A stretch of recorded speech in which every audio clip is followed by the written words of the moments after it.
The Lord Behind the Letters. Written by Edith Byrd and published by Starfall Publications. Available on our website and on Amazon. Save more with our bundles. Enjoy. Chapter 1. Profitless usurer, why dost thou use?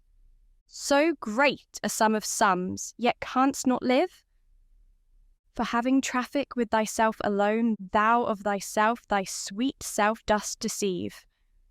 Then how, when nature calls thee to be gone, what acceptable audit canst thou leave? Thy unused beauty must be tombed with thee, which, used, lives the executor to be. It is beautiful, Fiona said softly, still drinking in the words even as she spoke. Kendrick stared out the window of the carriage for a moment, the words moving through his mind. Yes, it was quite beautiful. Did you write that? She asked. He almost wanted to laugh at the very thought of having written something so outgoingly wonderful. But of course, his mother did not recognize that it was absurd to even think such a thing. I could only wish to have written something so lovely, he said, and she gave him a small smile. Your poems are lovely as well, Kendrick. She always did believe in him, and he gave a smile in response.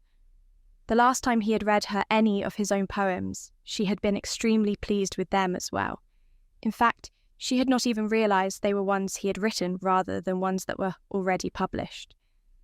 I thank you. However, this is a level to which I aspire but cannot achieve.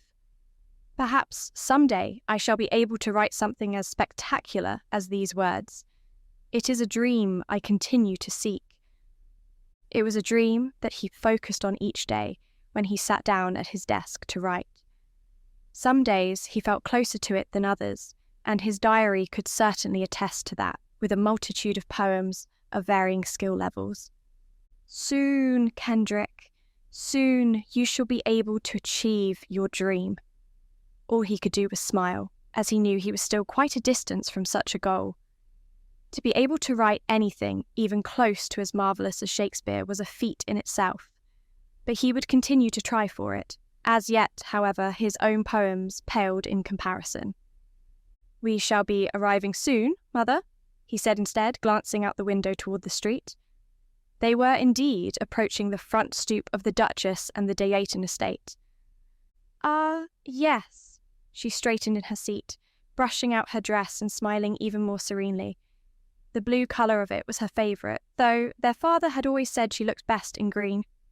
Still, this dress looked elegant, and the floral print was a testament to the fact that the weather was finally starting to warm in a way that called to mind summer, and all the wonderful things that went along with it. Though the Duchess was quite above the station of his mother as a countess, the two women were close as anything. They had grown up together, and even at their age they bandied about practically like schoolgirls when they were together. Kendrick could not help but smile at the thought of it. They would come together quite often, and his mother always wished for Kendrick to accompany her, though often before he had been too busy to do so. Each time they would plan to meet, his mother would ask him to come, and occasionally he would accept. The two women seemed to enjoy having his company when he did come, at least as much as he enjoyed being there, though often they would fall to gossip and stories that held no interest for him. When that happened, he would settle into a chair beside the window to write or find his way to the library that Rose always told him was available whenever he liked. My lady? The groom opened the door and reached inside to assist her from the carriage, and Kendrick followed after. Thank you, Gregor, his mother said gently, as she waited for Kendrick to alight and take her arm. The groom nodded his head with a smile and climbed back onto the carriage to take it around the back while Kendrick and his mother approached the estate. Gregor would see to the carriage and horses and then wait in the stables until they were ready to leave. Though Kendrick was quite certain, there was a certain young maid in the Duchess's household who would see to it that Gregor had something to eat while he waited as well. Ah, my lady, her grace is expecting you, Marcus informed them as they entered, gesturing them toward the front parlour. A maid, one Kendrick had not seen before, stepped forward to lead them into the parlour, where the Duchess was indeed waiting for them. "Fiona, there you are. I have been waiting and waiting. You know it is not good manners to keep the Duchess waiting, don't you?" The tone was serious, but the sparkle in her eye said she was jesting at their expense. Fiona laughed in response, and the two women embraced warmly. You would never guess they had seen each other already once this week, and twice the week before. They always greeted one another as if they had gone months apart. Kendrick could only wish he had a friend whom he was so pleased to see each time, but there were none even close. In fact, his brother was his closest friend, and even Edgar was not so much his friend as that. "And Kendrick, it is nice to see you as well." The Duchess finally turned from his mother to notice he stood still at the door. "The pleasure is mine, Your Grace," he said, stepping forward to take her hand. She really was a pleasant person, and she had been a part of Kendrick's life for as long as he could remember.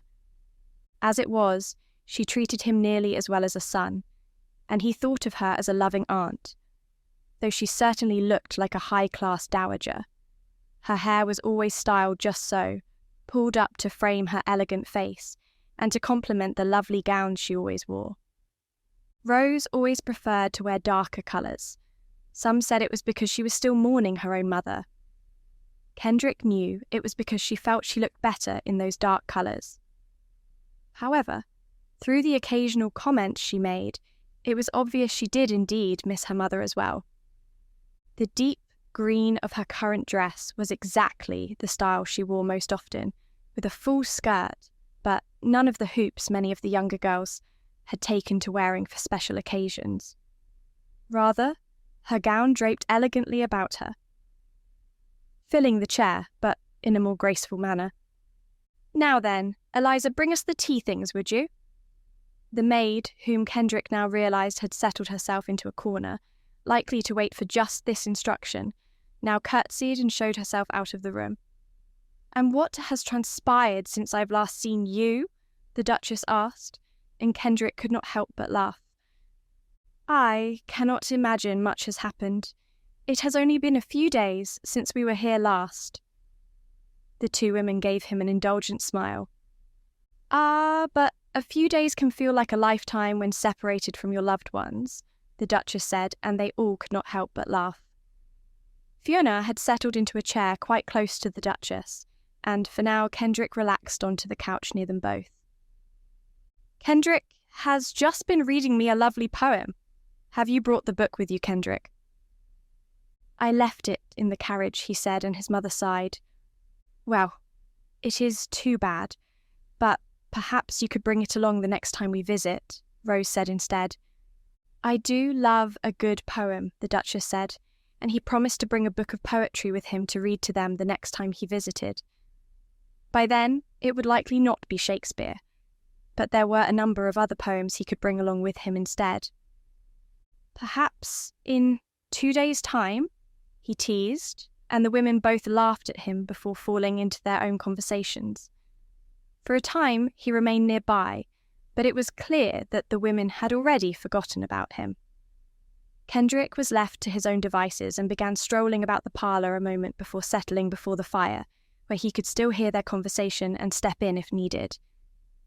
"There has been news from London. Have you heard? The Crown Prince has been betrothed," Rose announced. "Ah, yes, that princess from Spain, I do believe," his mother said, leaning closer with intrigue.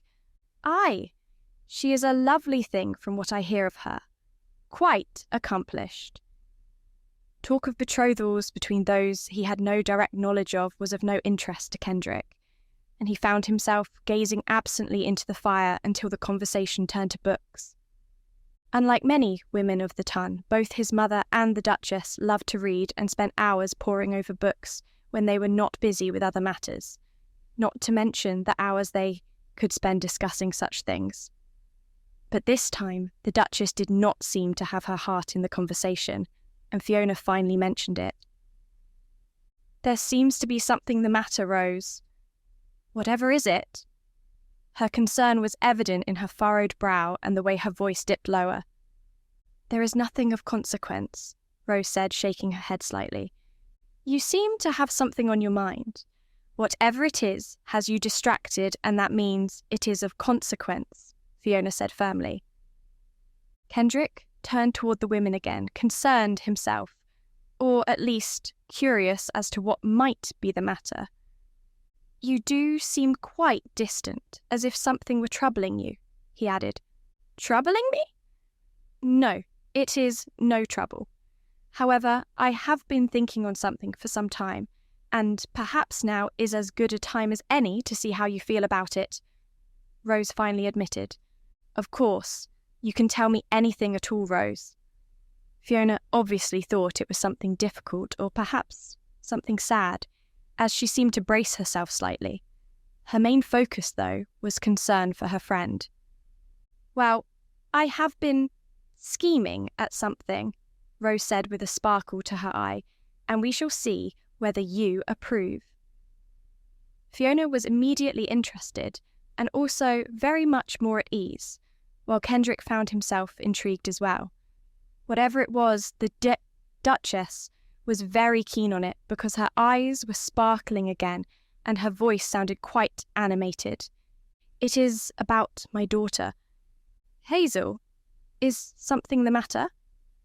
Fiona looked concerned immediately, and Kendrick shared in the emotion.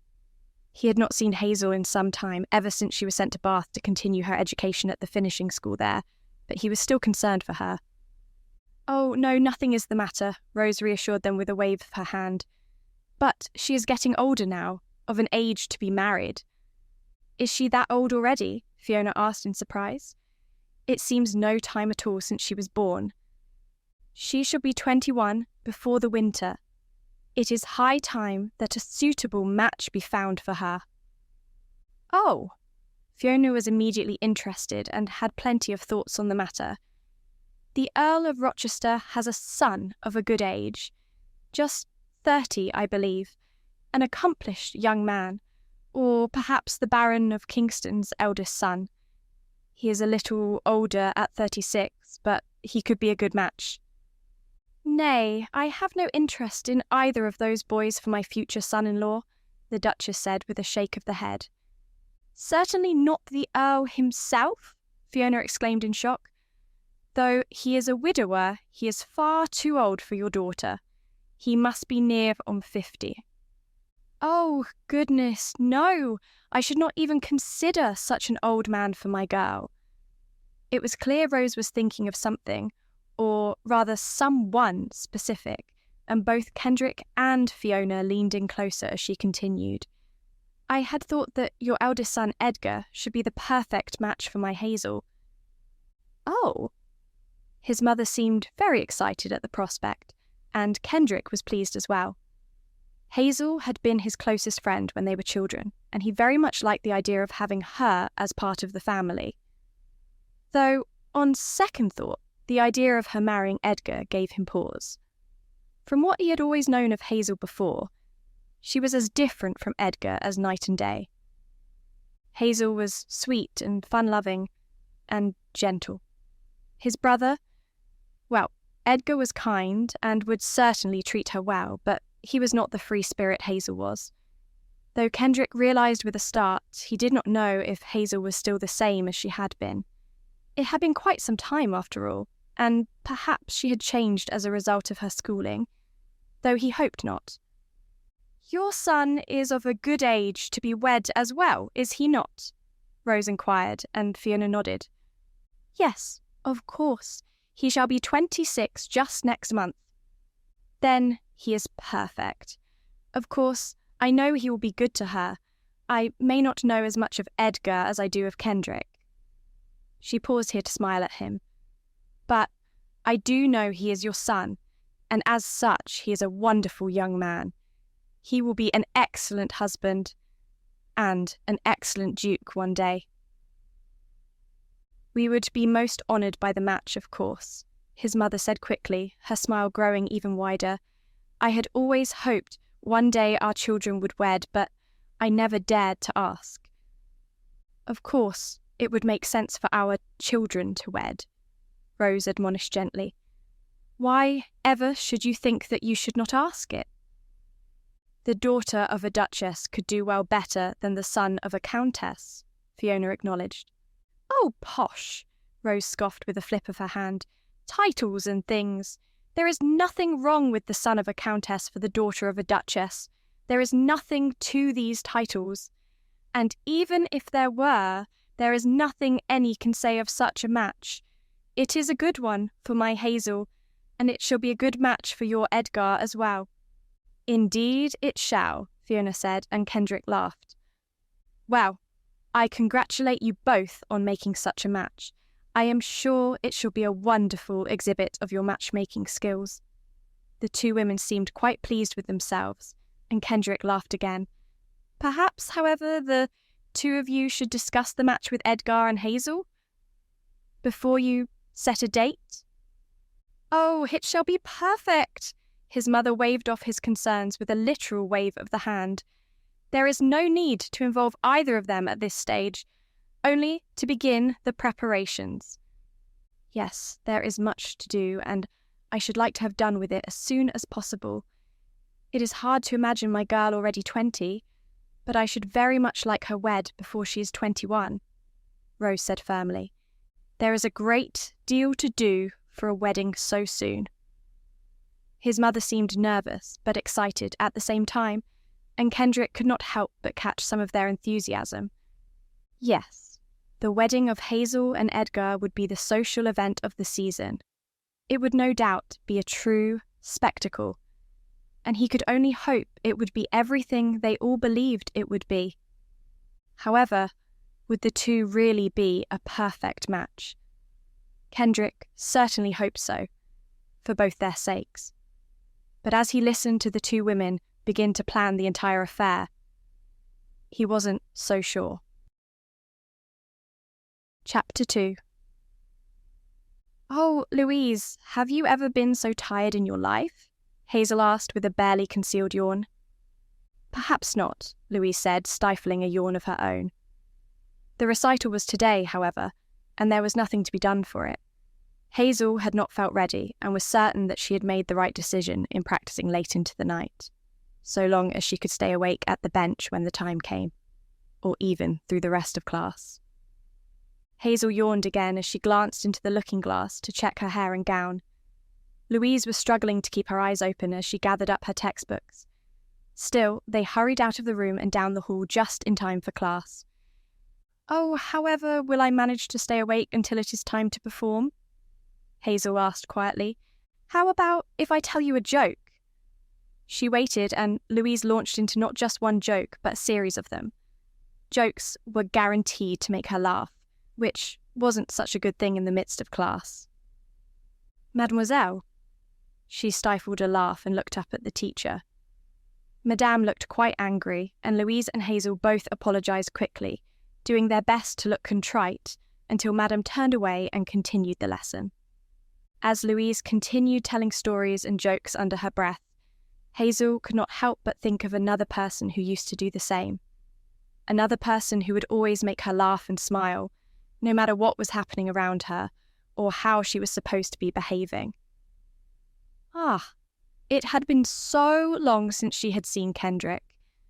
Yet she wondered just how he was doing. Of course, it would have been inappropriate for him to write to her. A young man writing to a young lady would have been frowned upon in the best of circumstances. However, the fact they had fallen out of contact even before would have made it even more strange. Not for the first time, she found herself wishing they had remained as close as they had been as children, and he could have written to her while she was away. With everything that had happened since she'd been away at school, it would have been nice to have someone from home to talk to besides her mother. And of course, she wished they could still share so much with each other as they had always used to do. Hazel? She realised then that she had drifted away with her thoughts of Kendrick, and Louise was giving her a concerned look. It is nothing, she said, as sat, and Louise let it go, though she still looked uncertain. Hazel felt her mind drift back to Kendrick. Kendrick. the boy she had once known everything about. The one she had been certain she was someday going to marry when they were 10, and she had known nothing of titles, or even what marriage truly was. She had only really known Kendrick made her laugh, and he was the best friend she had ever had. A smile crossed her face again, and Louise was just about to speak up again when class ended. It made talking much easier, and Louise quickly fell into step beside her. "What is it you are smiling about so much?" "I was thinking of a friend," she admitted, and Louise looked even more interested. "Oh, and who is this friend?" "His name is Kendrick, and he was the best friend I ever had. Before you, of course," she added, and Louise laughed. "A boy?" Louise sounded shocked, though part of it was teasing. "A man by now, our own age. And yet he was only a friend." There was more of the teasing tone to her voice now, as she struggled to keep up with Hazel. "Yes, only a friend," Hazel insisted. "We were but children when we were so close. And children know nothing of romance and love but what they see of their parents," she laughed. "And at that age, our parents are so very old. No, Kendrick and I were friends at an age when being a boy and a girl meant nothing at all. Oh, but I do miss him. It has been so long since I have seen him," she added, and Louise gave her a sympathetic look. The glint in her eye, though, said she still didn't quite believe there was nothing more between the two. "It won't be long now until I will be returning home, and I do hope I will see him again."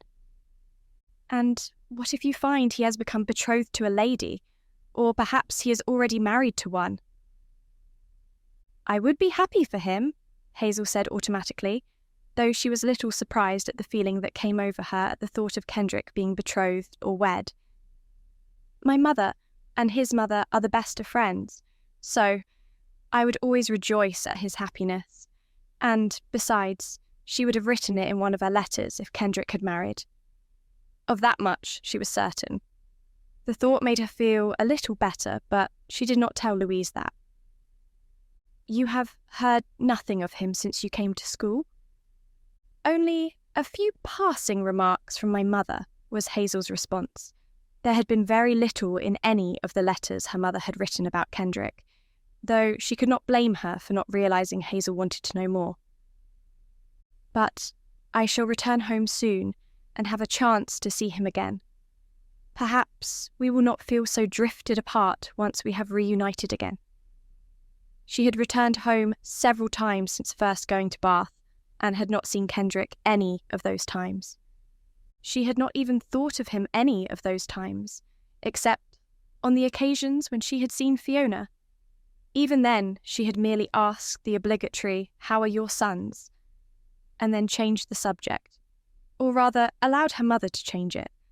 There seemed to be always something for her mother to discuss with the Countess. It is always this way with friendships. Distance makes it much more difficult to maintain the friendship. Louise fell silent for a moment. "You will not allow that to happen to our friendship when we return home, shall you?" She seemed concerned, but Hazel quickly denied it. "Of course not," Hazel insisted, and Louise smiled again, though it was clear there was still some concern in her eyes. "Kendrick is a boy, and so, of course, it is different. Indeed, he is perhaps not just a friend, after all." Louise's voice was teasing, but Hazel shook her head firmly. "Absolutely not. Kendrick is only a friend. He always has been, and he always shall be. Nothing more." Her tone was resolute as she stated the facts. After all, how could he be anything more when she had not even spoken with him for nearly a decade? They ambled into piano then, and Louise was forced to stop speaking as Hazel was immediately directed to the front of the classroom. This was what Hazel had been concerned about all the previous night. Though if she was honest with herself, she had been concerned about this for several weeks now, ever since she had first set out to play the extremely difficult piece. Louise gave her a bright, encouraging smile, which was better than the sea of very calm and blank expressions staring up at her from the rest of the class. But this was what she had been practicing for all this time. She could do it, right? Hazel took a deep breath, smoothed her skirts, took her seat behind the piano and began to play. As soon as her fingers touched the keys, it was like they knew what to do entirely on their own. In fact, as her fingers raced across the keys, she found herself wondering if she had even needed to practice as much as she had if her hands knew what to do. Though the thought was fleeting before the music swept her away. Her red hair reflected the light as she sat at the piano, her amber eyes flashing with excitement as she played. It was always this way when she sat down at the piano. She felt as though she was in her own world. Her cheeks would flush with the joy of it, making the freckles fade slightly as they were hidden behind the deep pink that covered her face.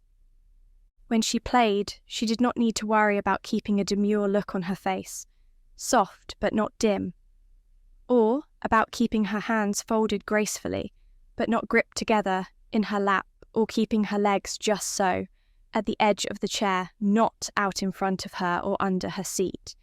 She could simply be. Perhaps that was part of why she enjoyed it so much. By the time she had finished, there was complete silence.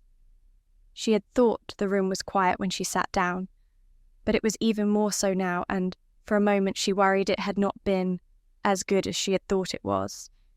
At least until her teacher beamed and stood, clapping her hands together. "Ah, Hazel, it is beautiful. Absolute perfection." The entire class dissolved into loud clapping, and bright smiles covered every one of the previously impassive faces. "Thank you." She smiled in response and rose, curtsying to the rest of the class and taking her seat beside Louise. Louise did not have a performance today, though several of the other girls did. So, they both sat silently as one by one, the other girls performed their pieces. Each was beautiful and very accomplished, though Louise assured Hazel none were as beautiful and flawless as her own performance had been. It was not until they had returned to their bedchamber, however, that Louise finally acknowledged how tired she was. She had, after all, sat up with Hazel all night to help her practice. "Goodness, I did not know if I would make it through," Louise told her, sinking down onto the bed. "I was certainly exhausted." "Me as well," Hazel agreed, flinging herself down onto the bed beside Louise, in a most unladylike manner. They had just started to get more comfortable for their free period when a knock sounded at the door. With a groan, both rose to a seated position, and then Louise went to answer it. Luckily, it was not someone who wanted to come in, and when Louise closed the door and turned back, Hazel allowed herself to sink back onto the bed again. "What is it?" she asked distractedly. "A letter for you, Hazel." "A letter? From whom?" She looked up surprised. "From your mother," Louise said, looking at the postmark. "She always sends her letters on Friday," Hazel said, confused, and Louise shrugged. "It was just sent this morning. She must have sent it off in a rush. Do open it. What does it say?" Hazel was just as keen to find out as Louise was, nervous there might be some bad news contained in the letter for her mother to have rushed it along so much. But as soon as she began to read, she knew it was nothing the matter. "My dear Hazel, I have excellent news, darling. I had intended to keep the secret until you returned home in 2 weeks' time. However, I could not seem to find anything else to write to you except to tell you the news, and so I decided it would be best to do so now. I have found a match for you, darling, and you are now betrothed and set to be married to Edgar Anderton. He is the son of the Countess, Fiona, you well remember. I am sure you well remember Edgar's brother Kendrick. Well, Edgar is the Earl of Atherwood now, following the death of his father some years past. I believe he is an excellent match for you. In prestige, he is, of course, well within the realm of your equal, and in mannerism, I am sure he shall be much more. He is most certainly an excellent young man, and he shall be an excellent husband for you, I am certain. I am quite excited about the match, dear, and I know it will be an excellent one for you. Well, Now that I have imparted this information, I shall conclude this letter. There will be another for you on Friday, of course, but I wanted you to know the news immediately. I am certain you and Edgar shall be a perfect couple, and, of course, your wedding shall be the biggest event of the season. Much love, Mother. Hazel sat in silence for a long moment after she had finished the letter. Betrothed to Edgar? Was it truly such a perfect match as her mother said? She was not sure, though to be sure she did not truly remember Edgar. What is it about? Louise stared at her with her brow furrowed in confusion, and no small amount of concern. But Hazel could not bring herself to speak about the contents of the letter, could not even decide just how to say the words. It was not that she was upset, it was that she was not sure how to process what she had just read herself. There was no way to express it to Louise if she was not even sure whether she approved or disapproved of the situation in the first place. Of course, it made sense that her parents were searching for a match for her. She was already 20, after all. But there had been no talk of it, and she had not realised they were already so close to making a decision on such a thing. As Hazel did not seem inclined to speak, finally Louise simply snatched the letter from her hands, her eyes skimming over the contents quickly as she read. Her eyes widened in surprise as she did, and then she beamed in excitement. Thank you for watching. Before we continue into the story, do us a favour. Like this video and hit the subscribe button because it helps very much with YouTube's algorithm. Thank you again. Now back to our story. Betrothed? Oh goodness, Hazel, this is most exciting. Louise seemed more excited about the prospect than she was, though she was still in somewhat of a shock about the entire thing. It did not surprise her much that her mother had found a husband, and she was now betrothed. She had always suspected as much would happen while she was away, but she had never stopped to consider just who she would be betrothed to, or when that announcement would come. If she were honest, it was a long time coming she should be betrothed, and the idea of being betrothed to the son of a woman whom her mother considered to be her best friend, well, it was a wonder the betrothal had not been set before the two were even born. And yet, she had never even suspected, had never even considered the thought. Now, however, she was attempting to remember any little thing she could of Edgar. Well, tell me all about him, Louise finally urged, sinking down onto the bed beside Hazel.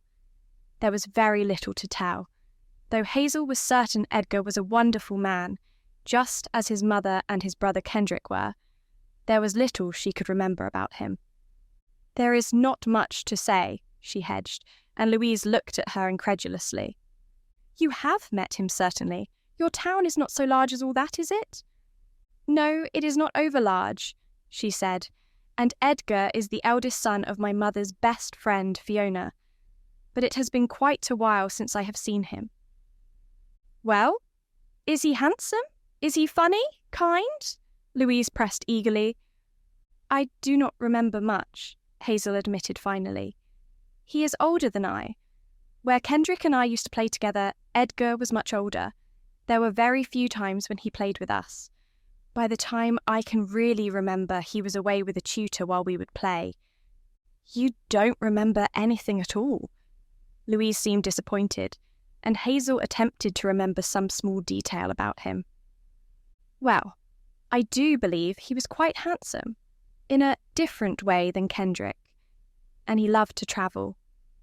Kendrick told me once that when he was not with his tutor, he would travel a great deal, and often his tutor would travel with him so that he could spend even more time abroad. He began to travel earlier than most because he was so interested in it. Kendrick remained at home most of the time. At least, he did for as much as I remember. She found herself wondering if Kendrick had also begun travelling at some point after the two had stopped being so close. A travelling man, that is even more exciting. You will be able to travel the world as well, Hazel. Could you imagine it? All of those places we have learned about, and you will be able to visit them. It was an exciting prospect. While she did not know much of Edgar, she was not worried. After all, the Countess was a lovely person, and she had raised Kendrick. So, of course, Edgar must be much the same. And if he was, then he would suit her just fine. There was certainly no danger of his being a cruel man or an unfortunate husband. Fiona would have raised him well, and her mother would certainly never have arranged the match if she thought Edgar anything but a good man. And the idea of travelling with him, going abroad, seeing so many amazing things, it was certainly exciting enough. So she took the letter back from Louise, scanning over it one more time to see if she had missed anything. No, her mother had not said a word about Edgar, aside from that he was Fiona's son. She had not given her any idea of the man he might be. But now that Hazel thought it over, she was less concerned and more excited at the prospect. She was to be married. And soon, if her mother's letter was any indication. I am so happy for you, Hazel, but this will not separate us. We shall continue to correspond, and I shall come visit you when you are settled. Louise pressed her hand with a bright smile. I am not married yet, Hazel laughed, and even when I am set to be married, you shall be there with me. I should want you to be there for it. I would be most honoured to attend, Louise said, her smile growing brighter still. I am sure it shall be quite the occasion.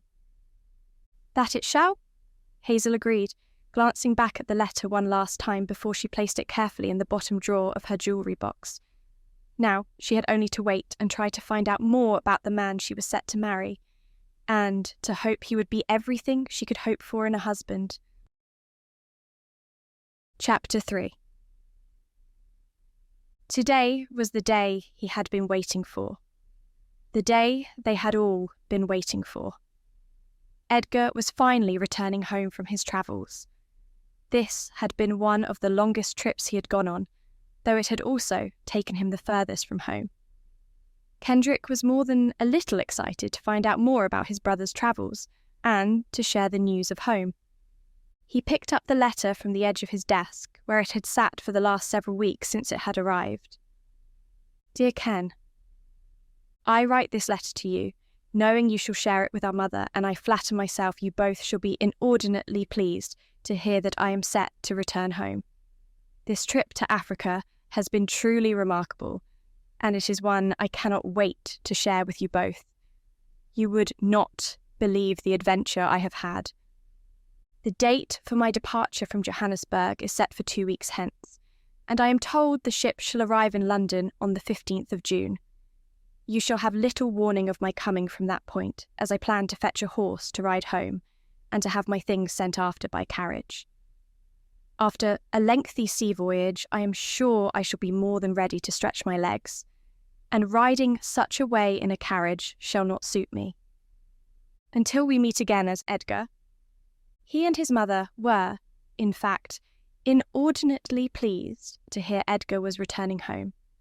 His mother had immediately set a person in London to inform them of the moment the ship arrived, such that they could be prepared. The man had notified them a few days back, and today was the day they were certain Edgar should be arriving. Kendrick set the letter back down on the desk and dressed hurriedly, going downstairs to wait alongside his mother. Though it was early, she was also dressed and waiting. Both of them were too excited to sleep any longer, though his mother's excitement was somewhat tempered by her concern over whether or not Edgar would be pleased with what she had done on his behalf. Oh, to have your brother returned home again shall be so wonderful, she told Kendrick. It has been far too long this time. The trip to Africa is quite long on its own, Kendrick informed her. He has likely not been there as long as it seems to us. Perhaps not, but for him to travel so long is certainly too much for his poor mother. Kendrick smiled, knowing their mother worried every time Edgar travelled, especially as he was always going to such obscure places in search of new trades. She was always concerned that something would go wrong, and they would not know of it. And I cannot wait to tell him of the betrothal. Hazel is a wonderful match. She truly is a lovely young lady, and I am sure being at that finishing school has only made her more so. I am sure she is quite accomplished, Kendrick said, and his mother practically beamed at him. She shall be an excellent match for your brother. Don't you think so? She had seemed quite pleased with herself ever since the match had been set, and so had Rose. In fact, Kendrick had gone back to visit Rose with his mother twice since they had set the match, and it seemed all they could talk about. I am sure she shall, he reassured her, though he was a little nervous about the prospect. Would Edgar actually be happy to be betrothed? It would certainly mean a change to his way of life and all of his travels. While some men would continue to travel just as much after being married, Kendrick knew his brother would feel some obligation to remain home with his wife, even if they did not suit. Still, if the match did not seem quite perfect, the pair would still do their utmost to make it a success. In fact, he was certain they would have a happy marriage, if for no other reason than they would both wish it to be so. And what he knew of both made him feel slightly more convinced their marriage should be pleasant, if nothing else. Do you think your brother will be pleased with the news? Will he see it as a happy surprise? Edgar will be pleased, Kendrick said, though again slightly uncertain. There had never been any news that his brother was in love with another, or he was to return with a young lady. As such, Kendrick was certain there would be no qualms from Edgar as to the betrothal. He must suspect something of the sort would happen at some point. After all, since the death of their father and his succession to the earldom, Edgar had always known it was his responsibility to provide a worthy heir to take his place some day. As such, it was his duty to marry and to marry well, such that he could have that heir, and he could hardly expect to do better than the daughter of a duchess. Hazel possessed an excellent title for his wife, and was likewise a perfect lady. With the temperament of both, the union should be a relative success. Of that, he was sure, mostly sure, he acknowledged. My lady, breakfast is ready in the dining room. Thank you, his mother said, and, as there was no reason to wait, the two headed in to enjoy their meal. It would do just as well to wait for Edgar with a full stomach as an empty one, after all. However, Kendrick and his mother had barely sat down to begin breakfast when the butler entered, announcing the Earl had arrived, and followed almost at his heels by Edgar himself. Edgar's hair had grown a little longer in the time he was away, though that was to be expected as he had been quite out of the way in Africa and then at sea. But the blonde colour was as striking as always, and he seemed to have grown even more muscular during his time away. It was clear he had been on horseback for nearly the entirety of the last few days, as his clothes were wrinkled and somewhat dusty from the road. But none of them cared about these meagre things. Edgar was home, standing before them right now, with a smile that broke through all the dust and the scrapes he could see on his face and arms. Ah, mother, you are a sight for sore eyes.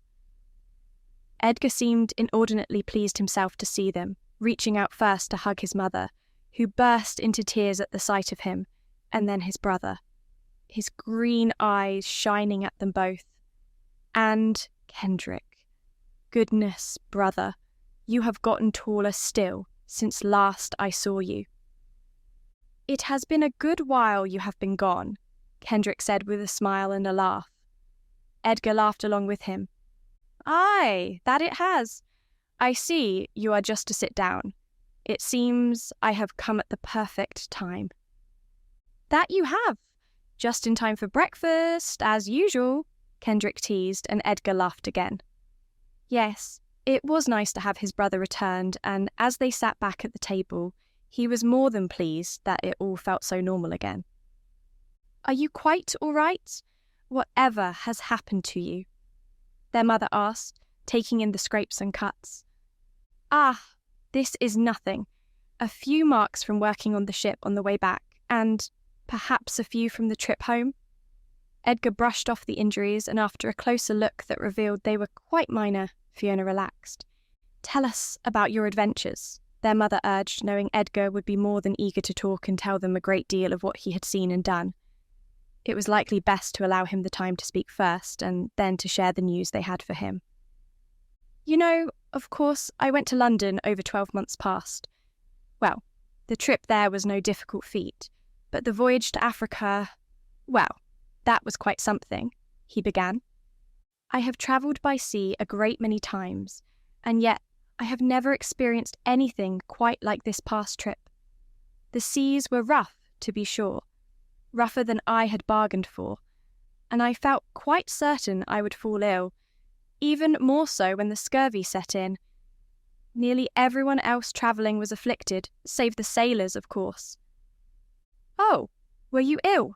Did the seas calm at any time in your travel? Their mother looked very concerned, and Edgar waved it away. Nay, I did not fall ill with the scurvy, though I did have my fair bout of trouble with the rough water. But the seas did not calm either. In fact, 2 of the crew were blown clear from the deck during our voyage. It's a good thing these large vessels travel with plenty of crews, or we could have very well been stranded in the middle of the ocean. 2 crews short, and we could have been in a great deal of trouble. But as it was, there were enough men to cover the slack. Those poor men, their mother said sadly, and Edgar sobered a moment. Aye, they were good men, both of them, but with the storms there was nothing to be done. By the time it was noticed they had been lost, it was far too late to attempt to rescue them. They were gone. He fell silent a long moment, as did Kendrick and their mother. No doubt Edgar was remembering the men that had been lost. Kendrick was quite certain, however, that their mother was thinking of how easily it could have been Edgar who was lost at sea in such a way. I should hope things got better after that, Kendrick added, attempting to pull them all out of their melancholy thoughts. And after a moment of thought, Edgar continued. Oh, the seas did not get better at all, not until we had nearly arrived. Then the skies parted and everything seemed perfect. It was as if the storms we had just travelled through had never even happened, and my first glimpse of Africa was under a beautiful sky, more lovely than I could have pictured. I have brought back trinkets, of course, but they shall come later, with the coach. However, I could not stand to be confined in a coach for several days, and to take the extra days before I could see the both of you. Ah, I have missed you a great deal. He smiled at them both again, and their mother pressed her hand to his. Kendrick reached for another helping of fruit, while Edgar took a pause to enjoy the sausages before him. We have missed you, their mother said. There was another moment of silence, and then Edgar continued. Once we arrived in Johannesburg, there were men at the docks waiting for us. They had been notified of our arrival before we had even set out, so they knew to expect us at the beginning of the shipping season, and so we were most welcomed right from the start. But it is very improper to begin negotiations too early while in Africa. They prefer to get to know their guests first and then do business with them after. Another pause for Edgar to eat a little more, and then he continued. On our first night there, we had a grand feast and welcome, and there was no talk of business. It was not until 2 nights later that we were finally able to speak on the business that had brought us there. To do so earlier would have been to insult our hosts, Edgar told them. And you found a great deal to trade? Kendrick asked, interested. Aye, there is a great deal of tradable goods in Africa. Such beautiful things as you could not imagine. Ivory is the main bit you hear of, but there is so much more. In Johannesburg in particular, sugar is their main crop, and it is the best you've ever had, he promised. But also, wait until you see the things I have brought back, and they are only a sample of what I found there. You are not planning to return, are you? Kendrick asked. Not for a great while, not unless it is necessary, Edgar replied. But it was clear he would certainly like to go back. So perhaps his words were meant only to appease their mother, who seemed oblivious to any evidence to the contrary. Is the trade all that calls you there? Kendrick felt obliged to ask, and Edgar started as though he had been in a trance. Whatever else could there be? He seemed genuinely confused, and Kendrick merely smiled and shook his head. He could tell their mother was also pleased with the response because it meant Edgar had not lost his heart to another just before his mother was set to have him married off. So, you've brought us back ivory, have you? Kendrick changed the subject, and Edgar allowed it. Small pieces, yes. It is quite valuable in London and throughout the world, though it is rather ubiquitous there. And tobacco likewise is of a high quality, the likes of which you have likely never seen.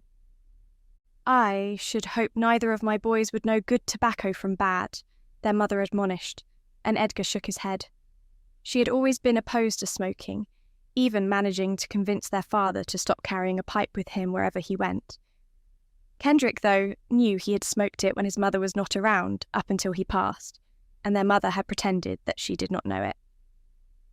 I have not smoked it, mother, but one can certainly tell the difference in the two, most especially when those around you choose to smoke it. The smell of the two is quite different after all. She seemed at least slightly appeased, and Edgar continued on with his stories, now interspersing his tales with bites of food, as though he had not eaten in some time. Kendrick had never thought he wanted to travel. As he listened to the rest of Edgar's stories, though, about the people of Johannesburg and the trades they had negotiated and the beautiful things they had seen, he wondered if perhaps travel might be an exciting prospect for him as well. Let us retire to the drawing room, their mother finally interjected, once they had finished breakfast and still continued nearly an hour in the dining hall. Edgar and Kendrick allowed her to lead them from the room, settling into their usual places in the drawing room. Kendrick retired to the couch where he often reclined while he read to her in the evenings. The book of poems they had been enjoying was still sitting on the table beside his seat. This time, though, he sat upright on the couch as Edgar claimed a large chair near the window that seemed always to have the very best light, not to mention a view out the window that he always enjoyed, and their mother claimed a daintier chair closer into the room, while the large, overstuffed green chair remained empty, their father's seat, which had never been moved since his death. There is a great deal to tell, of course. Wonderful adventures and wonderful people, Edgar began. Do tell us more, their mother urged, and Edgar did not need to be asked twice. Rather, he began his stories with renewed vigour as he reclined back in his favourite chair. None of them seemed to notice the time went by. But when he took a pause, their mother interjected finally. You must be tired. Perhaps you should retire to your chamber and freshen up. Nay, I feel more energised than I have in some time. I could talk for hours. You already have, Kendrick teased, and Edgar laughed loudly. Aye, perhaps I have. But I do not need to freshen up. Unless that is your way of telling me I smell of the road and the sea, he told them, and his mother quickly reassured him that was not the case. I had only thought perhaps you might like some rest. After all, it has been a very long voyage, and a long trip here from London. A long trip, perhaps, but one with family waiting at the other end, and so it is most worth it. I have long looked forward to seeing you both again. As have we, Kendrick said. They were silent for a few moments as Edgar looked out over the grounds. It seemed he had finally run out of stories, or at least he had run out of the ones that he felt more important to share. Now then, what is it you have to share, Mother? He asked finally, and Kendrick waited to see what she would say. Whatever do you mean? She hedged, and both boys turned to look at her. There's certainly something you want to talk with me about, he said finally, acknowledging the distinct sparkle in her eye that had nothing to do with his finally being home. Not to mention the way she kept wringing her hands together. Has something happened since I have been away? Are you both well? He looked between the two, and their mother rushed to assure him that both were healthy. But There is something we should talk about, Kendrick said, looking to his mother to begin the conversation. She seemed a little uncertain still, and both boys waited, watching her. She was silent another long moment as Rebecca entered the room, bringing the tea. They were all surprised to realise that they had talked away most of the morning, and it was now time for tea, but thanked her as she curtsied her way out. Kendrick helped himself to a cup of tea and a biscuit, while he waited for their mother to continue. Edgar seemed inclined to wait and see a little more before he decided to join in with tea. Their mother, on the other hand, set about preparing herself a cup, and very studiously staring into it for several moments before she finally broke her silence. "I have made a match for you, Edgar. You are betrothed to be married." Kendrick had not quite expected her to be as direct as that, but she looked up to meet Edgar's eyes with an unreadable expression. Betrothed. Edgar repeated the word a little cryptically, but Kendrick was pleased to see that he did not appear angry. He did not appear upset in the slightest, in fact. All he seemed was surprised, perhaps. Of course, it would make sense that he would be surprised, seeing as far as Kendrick knew, nothing had ever been discussed about finding Edgar a wife. "Yes, she is a lovely girl, and you know her already. Hazel Tumbler." "Hazel?" The name is familiar. However, I cannot say that I remember anything about the girl, Edgar said, and Kendrick could tell he was racking his brain trying to think who Hazel might be. Finally, he turned to Kendrick. "Who is she?" "Hazel is the daughter of the Duke of Deighton," Kendrick supplied, and understanding dawned in Edgar's eyes. "The Duke? Duchess Rose, then, mother's friend." "Aye, the same," Kendrick agreed, and he could tell that Edgar was pleased to at least have a small idea of who the girl was and to remember even the slightest bit about her. Now that he seemed to recall at least something, he collected his own teacup and a scone from the tray before settling back into his seat. "She was a friend of yours, was she not?" Edgar asked, turning toward Kendrick again. "Indeed. We used to spend a great deal of time together," Kendrick added. "I remember seeing the two of you together, playing quite a bit." Kendrick nodded and their mother chimed in. "She is grown now and quite ready to be married. She has been in Bath this last 3 years, completing her education." "A finishing school, then," Edgar said, and their mother smiled and nodded. "Yes, she is a perfect young lady, and an educated one at that. Her mother has missed her something terrible, but it is for the best that she receives a good education, of course." The boys acknowledged her comments, but both were still thinking of Hazel, one trying to remember anything and one remembering everything. "Well, it is good then that she is a good match." Edgar seemed comfortable enough with that, relaxing into his chair as he had been before the conversation began. "Oh, it is indeed," their mother agreed. "She is a perfect lady and beautiful as anything. Isn't she, Kendrick?" "I have not seen her at all these last 3 years, Mother," Kendrick protested, "and only barely in the last decade." And when he had last seen Hazel, he had not been inclined to think her beautiful or otherwise. He had not thought anything of her looks. She had been merely his friend. That had been quite enough. "Well, she is a beautiful girl, and she shall be a wonderful compliment to you, my son." "I am glad to hear of it," Edgar replied, and he did look at least somewhat pleased, though Kendrick could not say that he looked exactly happy at the news. "I only wish that I knew more about her." "Kendrick can tell you a great deal. He knows her so well." Edgar turned to look at him and he shook his head in protest. "I have not spoken to her since she went to Bath. I know nothing of her now. I am sure becoming a true lady has changed her, and I would not presume to know anything of who she now is."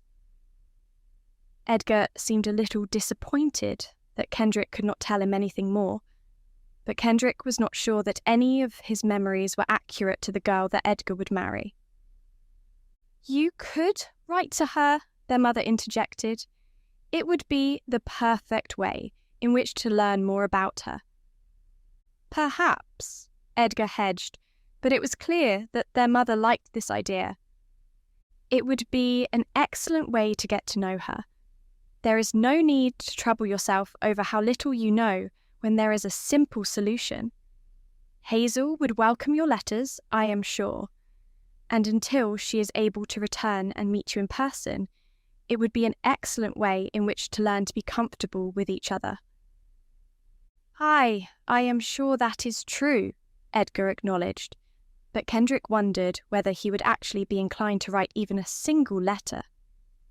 It was difficult enough getting Edgar to promise to write to them while he was away. He usually wrote once a week only because their mother made him feel guilty if he didn't. But his letters were quite short, especially in comparison to the volumes that their mother wrote to him. "She is a lovely girl," Fiona repeated, "and you will be most pleased as you get to know her." Edgar inclined his head in agreement, promising to write a letter to Hazel as soon as possible, so that the two could begin a correspondence and get to know one another better. Kendrick wondered just when, as soon as possible, might actually be. Chapter 4. The abrupt shake woke him quite sharply, and he very nearly sat up straight in bed. It had been quite some time since he had been shaken so roughly awake, and he was not nearly used to it anymore. Though once he had quelled his racing heart and shaken the sleep from his eyes, he was not surprised to see Edgar standing at the side of his bed, already dressed for the day. "What are you doing about so early? And in my room too?" Kendrick grumbled, attempting to roll back over in bed. "It is not early," Edgar said, staring at him in confusion. In fact, Edgar was looking at him as though he had lost his mind, glancing toward the window and striding over to it in order to draw the curtains. "Look, the sun has been shining for hours already."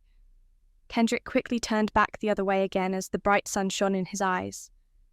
Perhaps that is so, but it is a time when even the chickens have not left the roost," Kendrick said. Edgar laughed at that. "Perhaps not, but then I suppose it is a good thing you are not a chicken. Come now, let us get on with the day." "Since you are up, let us go for a ride," Edgar urged. "Since I am up? I was not up. I was asleep in my bed, enjoying my day," Kendrick protested, attempting to pull his pillow over his head to block out the brightness and Edgar's energy. "You were not enjoying the day if you were asleep. You must be awake for that. Now come, there are only so many hours of sunlight, and we are wasting them with quibbling here. Let's go." With that, Edgar strode out of the room, simply expecting that his wishes would be followed. "And they would be," Kendrick grumbled good-naturedly to himself as he climbed out of bed. The slight chill of the morning air nearly sent him back under the covers, but it would be warmer once he was dressed, and warmer still once they were outside and riding through the fields. With a sigh for the lost sleep, Kendrick began to dress for a ride. It would be nice to catch up with his brother, though he did wish that perhaps it could be done at a later time of the day. Still, Edgar had always been athletic and had always been the type to get up and out of bed quite early in the morning to do, well, any activity that he could. He took early morning rides and even swam in the creek at this early hour. He was always doing something energetic, which was also why he couldn't stand to wait around in a carriage after being cooped up at sea for so long. It was a wonder he travelled at all, with how often he was confined because of it. The 6 years between the brothers was not enough to put a wedge between them, and Edgar always made sure to spend plenty of time with Kendrick whenever he was home. In fact, these early morning rides were only a part of the way that they would often spend time together during the brief interludes between Edgar's trips. Often, there was not a great deal of time between when Edgar returned home and when he left again, so they made the most of it. Though perhaps this time he would stay closer to home for a while, as he was to be wed. "There you are. I was about to come back in again to see if you had gone back to bed," Edgar teased when he finally left the room. "I did consider it," Kendrick admitted. If only you would not wake me at such an unholy hour, perhaps I could be better prepared. It is late, brother. I have already been up and about the grounds twice this morning, and you have been lying in bed. Cook is not even up yet, Kendrick argued. There is no coffee and no breakfast. Ah, we don't need anything warm just yet. There is bread in the kitchen if you need something to eat before we go. Otherwise, let's be off. Kendrick grumbled a bit more, but took a loaf of bread from the kitchen and followed his brother to the stables. At least the grooms were about, though they did seem surprised to see anyone in the stables this early. No one said a word, though, quickly saddling the horses that Kendrick and Edgar always rode and helping them into their saddles. They set off at a brisk run across the open field until they reached the trails. Talk was impossible while they raced along. It was only when they had both pulled up their horses to travel more calmly through the rough terrain. Now, tell me all about what I have missed being gone, Edgar instructed. It has been quite a long while since we have seen you, Kendrick agreed. Though not much has happened here. There are new horses in the stables. We purchased 2 new ones from town for breeding purposes, and Mother has had a time of redecorating in the manor. You know, those are not the things of which I am concerned, Edgar told him with a shake of his head. It is your estate, Kendrick said, and Edgar scoffed. Aye, in name alone, and I know that you and Mother will ensure that it is cared for in the best way possible. I trust that the decisions you both make while I am gone are the best ones, and that is why I do not concern myself with such things. What has happened with you since I have been gone? There has not been much change in the past year in that regard, Kendrick told him. In fact, Kendrick had not ventured off the estate much, save for rides through the grounds and a trip into town every once in a while. There is no young woman who has captured your fancy. Not in the slightest, Kendrick said as they rode companionably, side by side. Sometimes the two would race, but for now they simply rode alongside one another, more relaxed than anything. And nothing to occupy your time? I have been writing poetry. Aye, you were writing poetry when I left as well. Are you finally happy with the quality of your work? Edgar was always very supportive of Kendrick's dreams, and had been one of the first to tell him that he should continue to write. It had happened when they were both quite young, while Kendrick was still writing poems that spoke of cats' whiskers and horses' tails, when he was only a child. Even today, Kendrick remembered how Edgar had discovered one of his journals and read through the pages. Kendrick had been embarrassed and had thought that his older brother, who had been 12 at the time, would make fun of him for his poems. But Edgar had told him that they were good and had encouraged him to continue working at it. In fact, Edgar had bought him his very first poetry book that was just for him, rather than the ones in the library. I do not know if I will ever be truly happy with it, Kendrick replied, pulling himself out of the memory. There is always more to do and improvements to make. And yet, you have always been an excellent writer.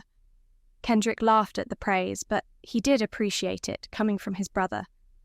The writing then, it has continued to improve, and it has occupied your time well. Aye, I suppose it has, Kendrick said, and Edgar smiled, though there was something a little distant in that smile. What is troubling you, brother? Oh, it is nothing of any matter, Edgar said, but then he fell silent for a long moment.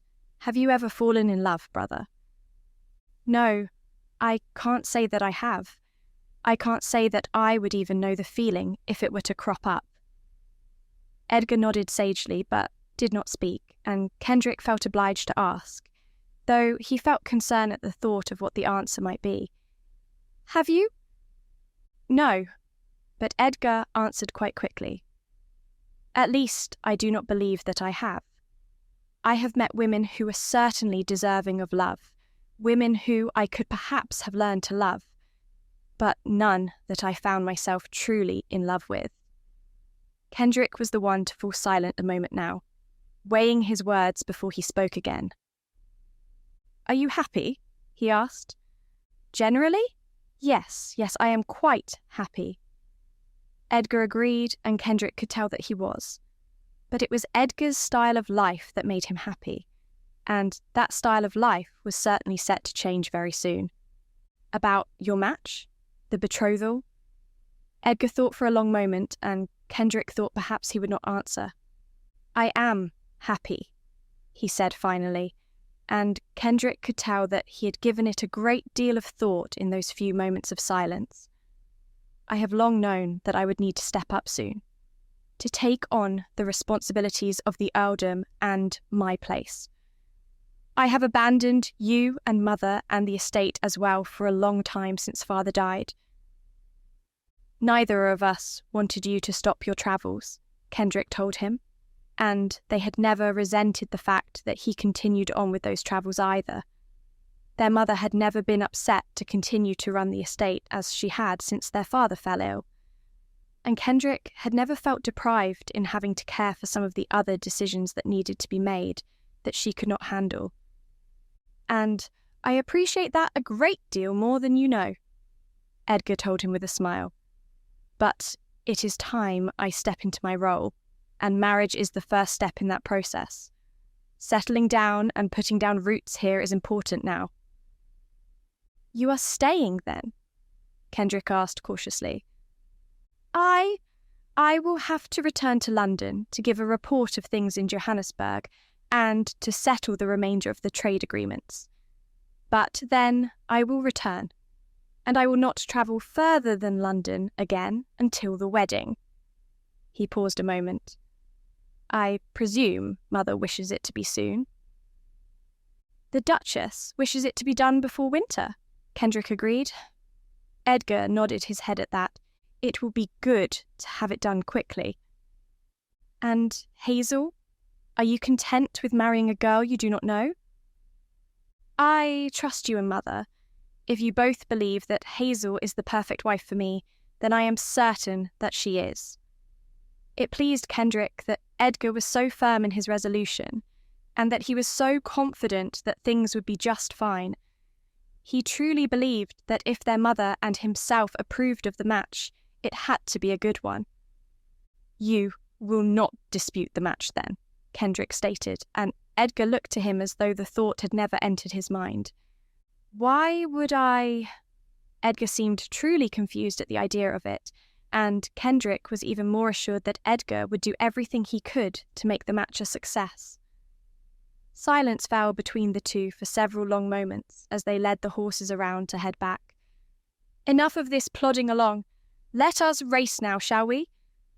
Without waiting for an answer, Edgar urged his horse to a gallop, and Kendrick laughed before urging his to do the same. The fast speeds were definitely what he needed to wake up the rest of the way, the cool breeze whipping across his face as they ran across fields that had long been familiar haunts for them. They had ridden these fields from the time they were small, had played in the knolls and grasses, had climbed the trees on the outskirts of the area. They had practically lived in these fields, and Kendrick knew exactly where this race was heading. The two pulled up, breathless, at the edge of the clearing, their horses panting heavily, and both of them doing the same. Yes, this race was one that they had had many times, and it was one that Edgar nearly always won. No matter how much Kendrick practiced with his horse, he could not beat the camaraderie that existed between Edgar and his own, no matter how much time Edgar spent away. "I must ask a favour of you," Edgar stated, growing serious, and Kendrick turned towards him. "Anything," Kendrick agreed immediately. "These letters to Hazel that Mother wishes me to write. I am no writer. The letters I send to you and Mother are the extent of what I can hope to achieve. To write letters to another with the hope of getting to know her."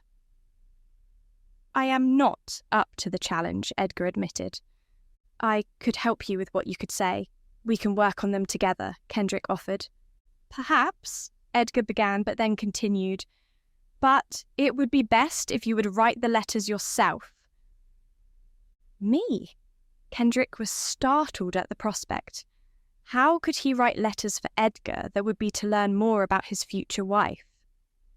I am no good at writing letters. I would likely scare the poor girl off, and I know that is not what anyone wants.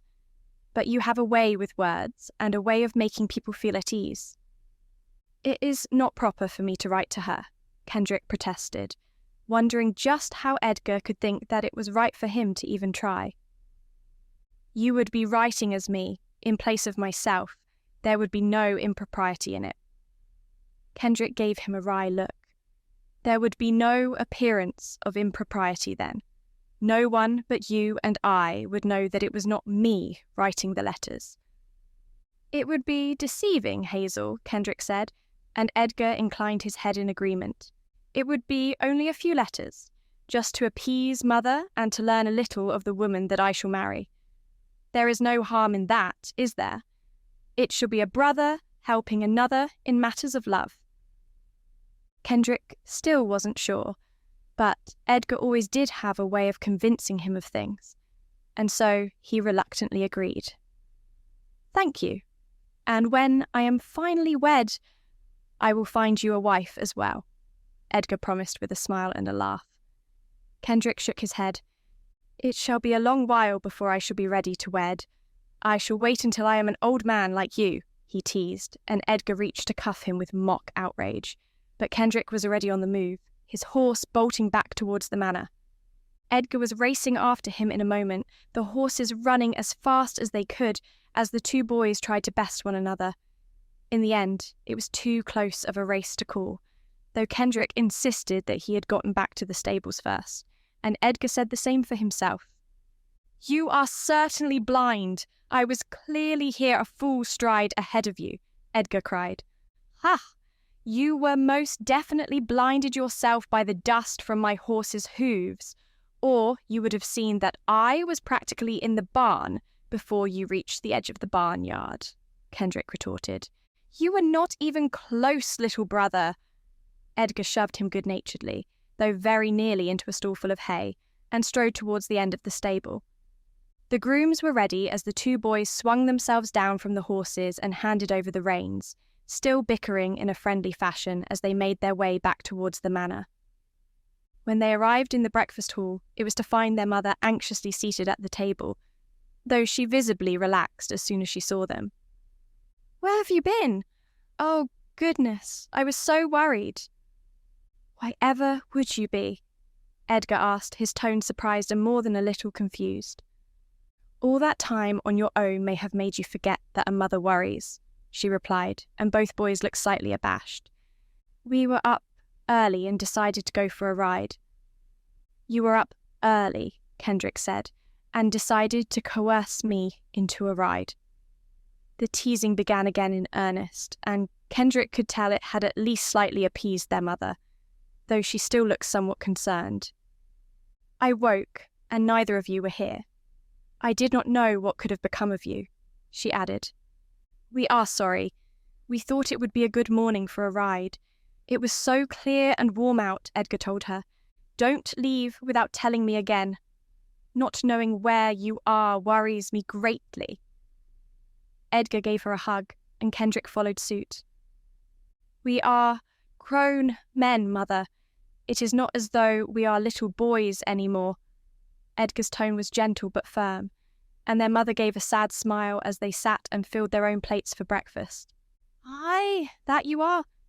Yet it is difficult for a mother to think of her children as such, no matter how many years it has been. We shall be your children always, Kendrick added, taking a bite of his eggs. But not little boys. We can take care of ourselves. He gave a gentle smile, and she returned it with one of her own. Perhaps, inform a servant, at least you are going out? I should hate to be expecting you for breakfast or for tea, only to find that you have left already. They both acknowledged that not letting her know about their plans could be an inconvenience in such a case. We will make sure to keep you informed, Kendrick promised, though he knew it would be difficult to get Edgar to follow through with that.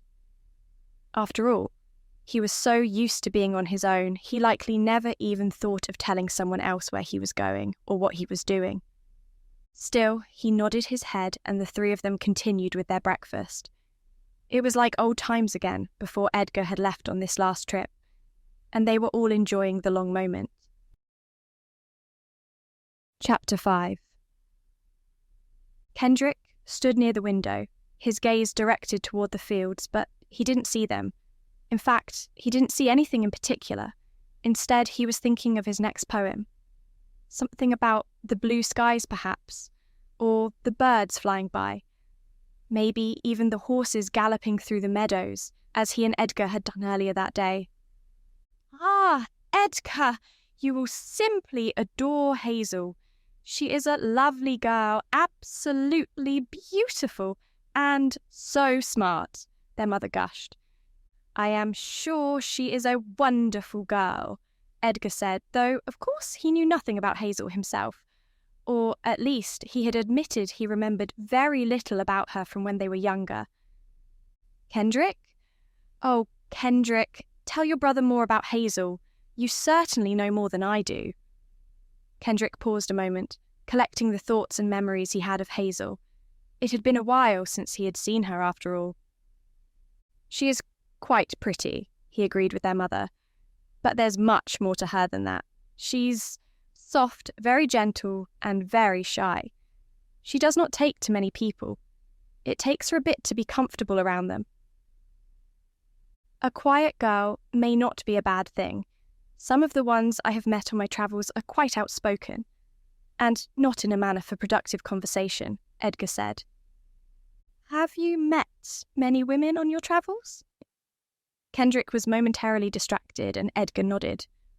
I have, all different sorts.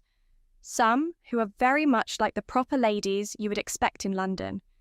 Others who are very learned women. More learned than many men I have met, and of course, women that fall into all types in between. As well as some who are a lower class altogether. Kendrick had an idea of what his brother was talking about, but of course Edgar would not say more in the presence of a lady, even if that lady were their mother. Well, Hazel is a proper lady, and one of the learned sort as well. She is also very kind and has a very good heart. I have watched her care for baby birds that have got lost in the gardens, and she is kind and caring to the servants in their household. She likes to help people wherever she can. That is certainly a good trait in a lady and a wife, Edgar agreed, pleased. Would she like to travel? I am sure there are some places that she would very much like to go, Kendrick acknowledged. You cannot possibly expect to take a wife on the sort of travels you have done thus far, their mother protested, and Edgar paused a moment, then acknowledged that it was highly impractical. I should like to travel to London regularly. I will need to on matters of the estate, and perhaps to the continent, he said, and his mother gave a satisfied nod. She should be able to accompany you on such trips. But to lands such as those you have just returned from there is no chance for it. Such places are not for a lady. Of course, he acknowledged, but Kendrick could tell that he was somewhat disappointed at the idea of not returning to those places he most enjoyed visiting. Hazel will make an excellent wife, Kendrick jumped in. Of that, I am certain. That is good. She sounds like she shall be. And I thank you, Mother, for making such a match. Edgar seemed somewhat distracted himself, looking away from them as if he was thinking hard on something. We are honoured to have such a match. To have my son marry the daughter of a duke is more than I would have hoped for. It is not a surprise, Mother, Kendrick replied, given how close you are with the Duchess. Their mother simply laughed. I can only hope that Hazel will like me as well, for a husband. Of course she shall. There is no reason that she would not. Their mother seemed offended at the very idea that Hazel would not approve of him. You are, after all, quite handsome, and so worldly, and you are very mature, and such a kind young man. I thank you for your high praise, Mother, but you must acknowledge that you are somewhat biased in my favour." Edgar's eyes sparkled with the words, and his mother's softened as she smiled at him.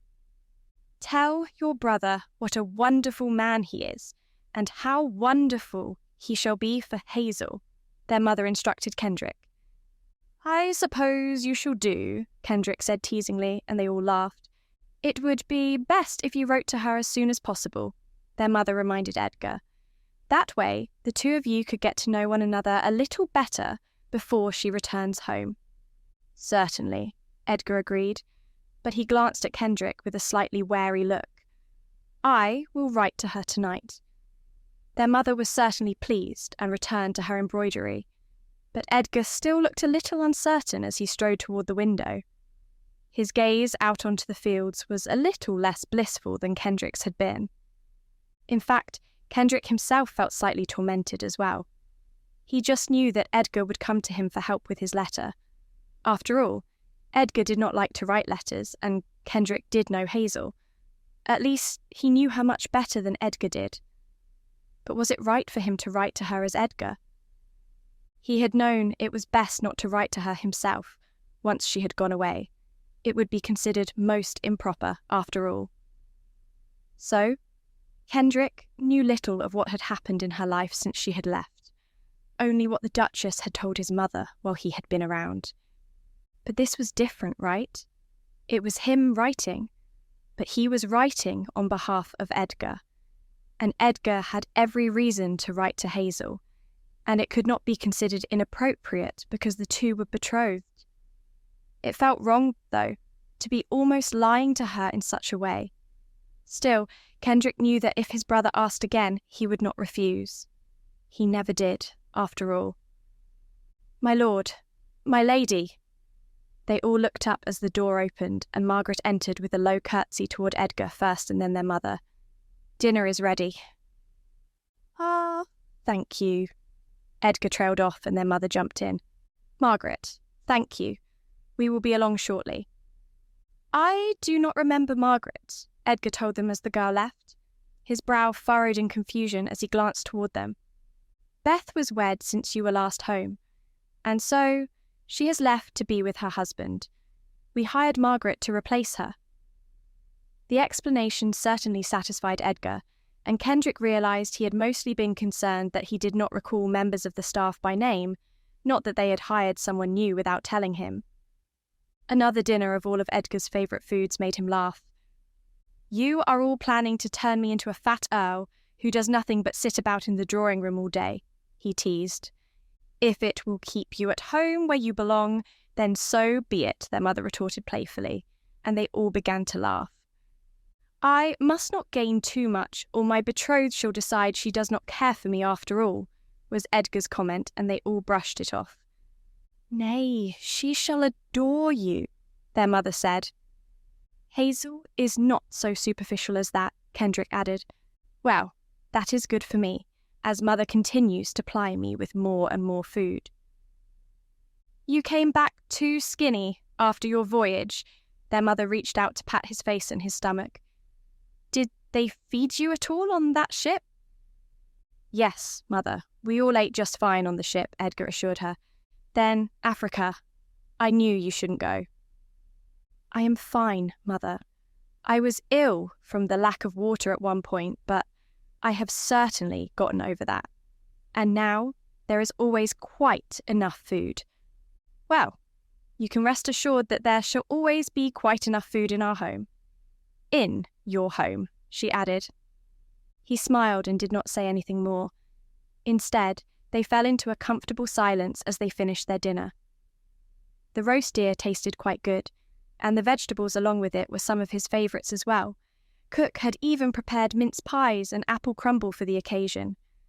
By the time the meal was over, they were all ready for some rest, and each retired to their own rooms for a time. At least, they began by retiring to their own rooms, and Kendrick was just settling in to try his hand at another poem when there was a knock at his door, and Edgar entered. "I need your assistance." He did not waste any time with pleasantries before he began, but then that was always Edgar's way, so Kendrick did not mind. I am not comfortable writing your letter for Hazel, he protested. You are the one who should write to her. You write so much better than I, Edgar protested in return, shaking his head. All you need to do is determine what you wish to say to her and you will be fine. I do not know what to say to her at all. I can help you with the writing, but you are the one who should come up with what you would like to say. Edgar shook his head. I trust you. You say whatever you would want to say if you were in my place, and I am sure that it will be just fine. It is supposed to be a letter from you, a letter for you to learn what you want to know of her. But Edgar simply gestured back to Kendrick, seemingly certain that his request would be honoured. It is fine. I am sure you know best what it should say. I have no time now. I must be going to the club, where I have friends waiting. I had informed a few of them of my return, and must go to see them now. But, Kendrick began, but Edgar had already rushed back out the door, and he was left practically speaking to himself, nervously looking at the still blank page before him. He did not know what to do now. Perhaps it was best if he wrote the letter for Edgar. Edgar would expect him to, and Edgar would not write his own letter. And if there was no letter to Hazel, then their mother would be most unhappy. He sighed, and Hazel would prefer a poetic letter to whatever Edgar might have been able to come up with anyway. So perhaps it was best if he did write. But what to write?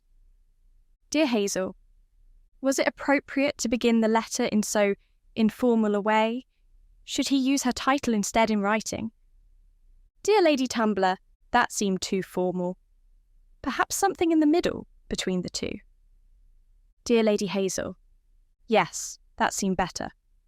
He glanced at it again and then set to work. Dear Lady Hazel, I am Edgar, Earl of Ethelred.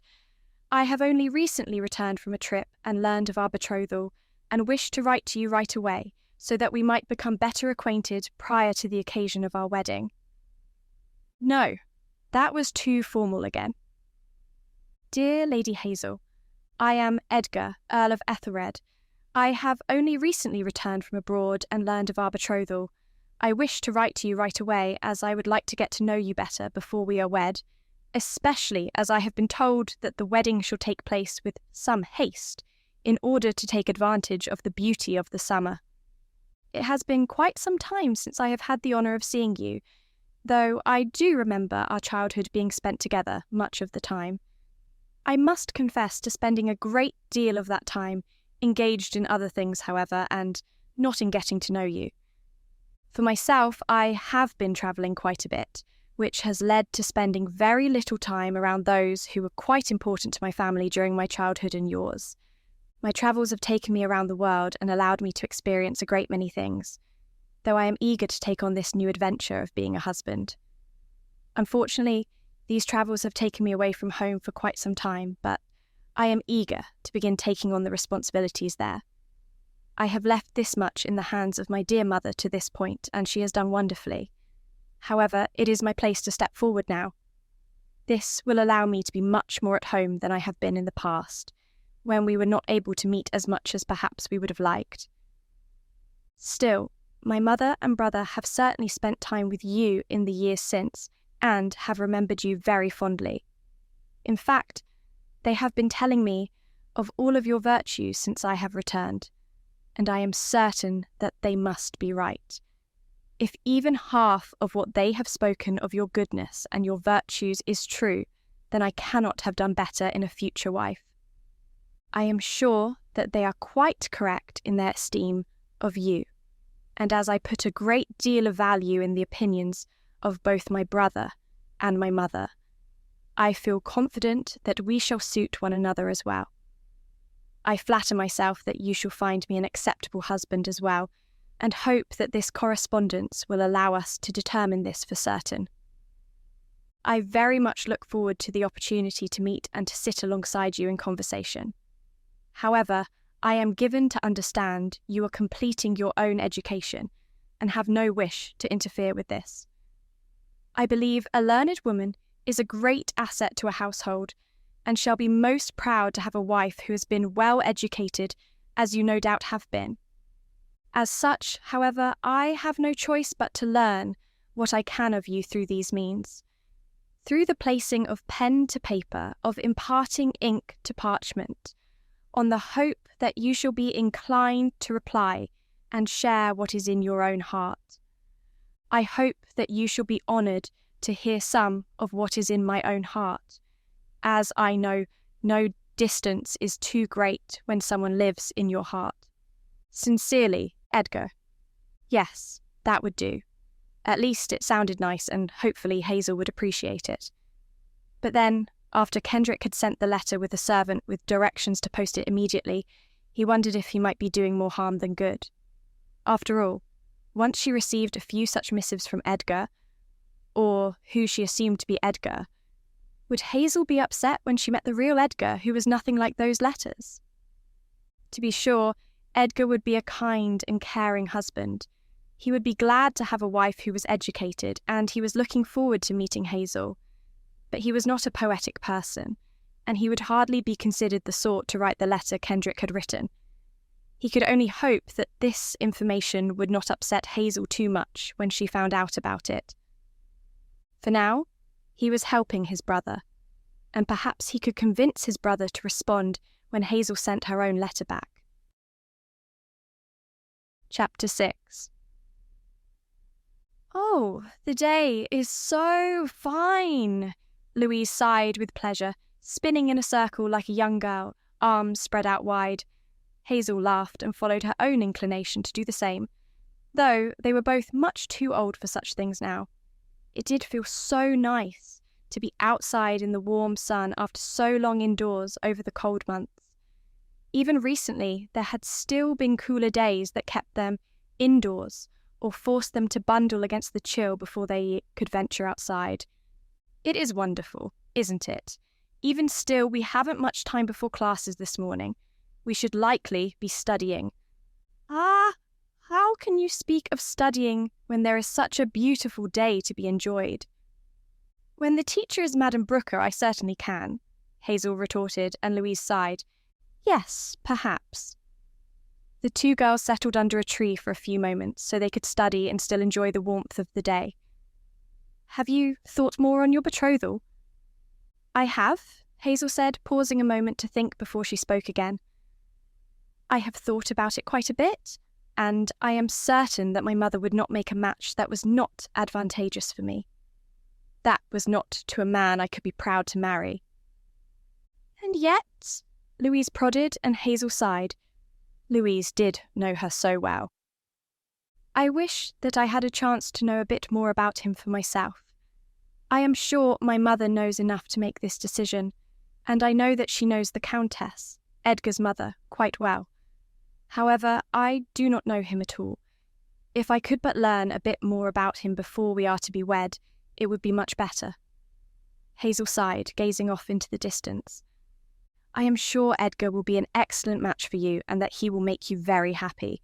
Your mother would not choose someone for you that would do anything else, Louise assured her. You are right. Hazel did feel a bit better to have someone else reinforce her belief, but it was still difficult to think that she might never learn anything of the man she was supposed to marry until it was time for them to marry. And he could send for her any time, could he not? To hasten the marriage? As her betrothed, it was his right to bring her home from school whenever he wished. She worried that he might not want her to finish out the term, and then she would not be officially graduated. It was only a few weeks, but she had been looking forward to it, and there had been many girls during their time that had left school early to be wed. Hazel sighed and tried to push the concerns from her mind.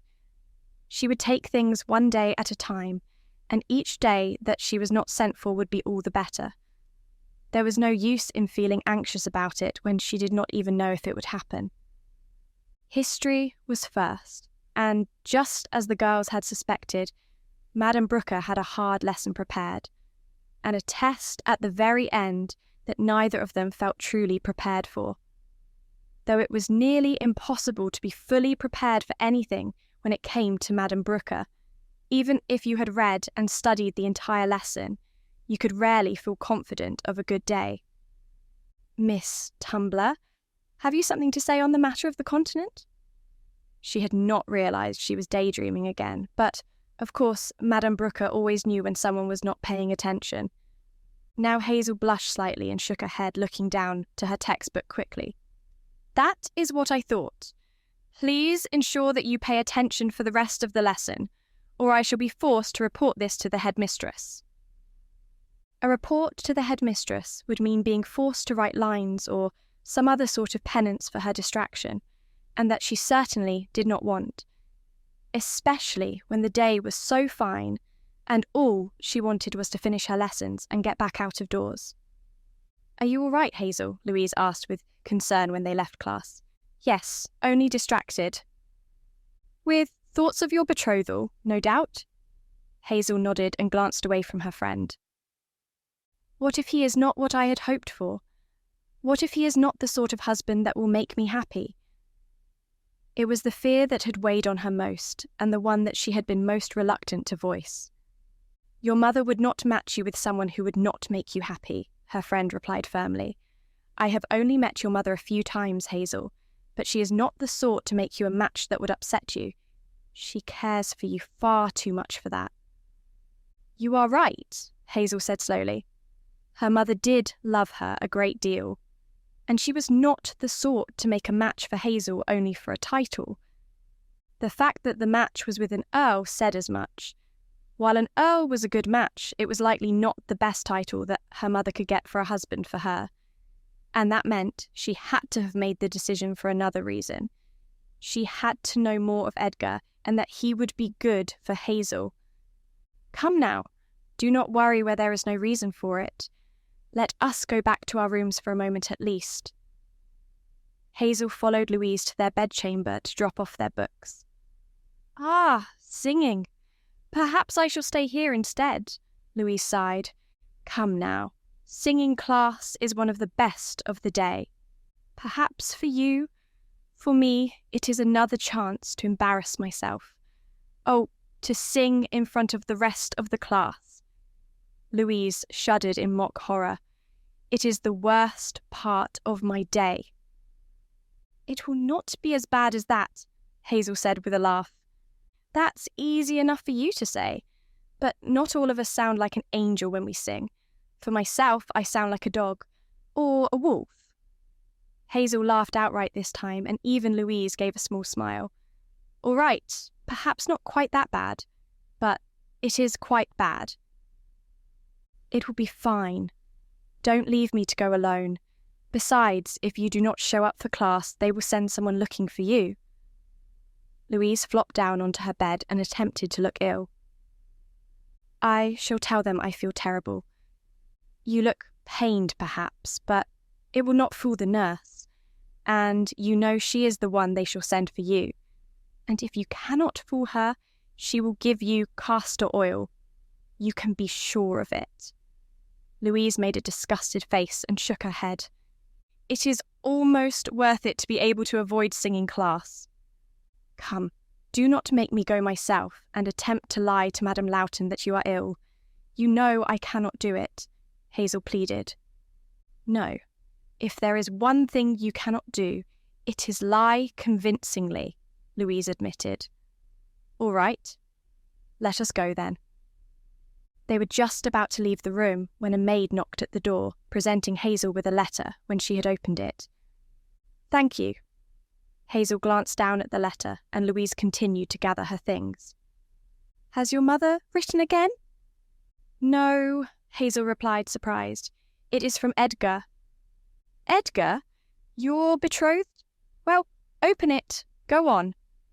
Louise was at least as excited about the letter as she was, or perhaps even more so, but she shook her head reluctantly.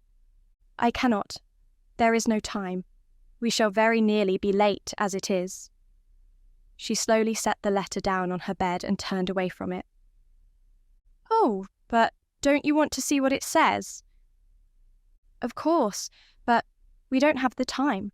Come, let's go and we'll be able to return soon and see. Louise grumbled slightly, but followed Hazel out of the room. Of course, Walking away from the letter was the easy part. Hazel struggled through the entire singing class, trying not to think about just what might be written there. What could Edgar have written her? Was he sending for her to come home? But wouldn't her mother have written her that?